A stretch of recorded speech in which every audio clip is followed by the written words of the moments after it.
Okay. Everyone, please help me welcome Radical Hospitality Man.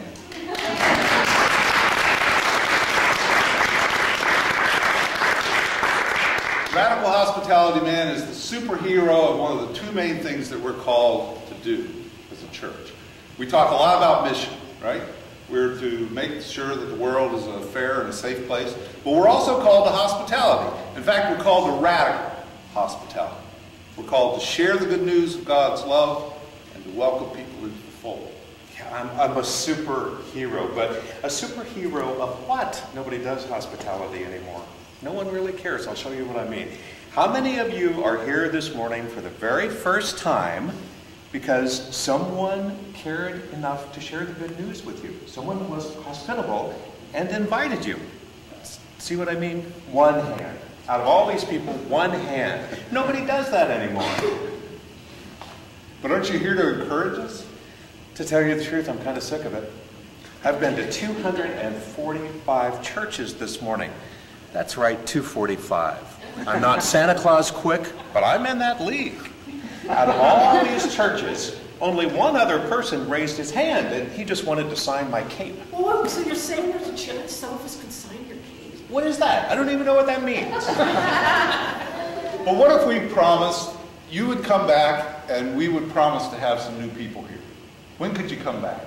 Oh, I don't know. I've got a slew of churches. You know what I'm saying? I've got 114 more churches to visit this morning. Do you know that God is depending heavily on you people?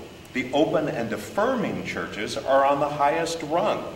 You are bright and accepting. You don't dabble in superstition and nonsense. You believe in justice and peace. And you all know people who should be here. People who are lonely and frustrated. People who are lost. And you know what? They're going to stay lost because you're maybe too busy or too scared to invite them. How can you be too busy to do God's work? That's your job, you know. Look, we get it. We know what we're supposed to be doing. But don't you think it's possible that your visit here this morning will be the spark that gets us going? Seriously, when could you come back? I mean, is there any way you could bump us up in the rotation? I don't know. I would have to take a look at it. So you guys are saying that if I do come back, no promises. If I do come back, you would have new, live people in these pews? I think that's exactly what we're saying, right? Huh? But look, you have to give us a date. What about April the 18th? 3 weeks? Oh, God. Okay, I will be back April 18th. But what you were saying is that if I come back April 18th, you will invite someone to come with you. Raise your hand if you'll invite someone to come with you April 18th. All right.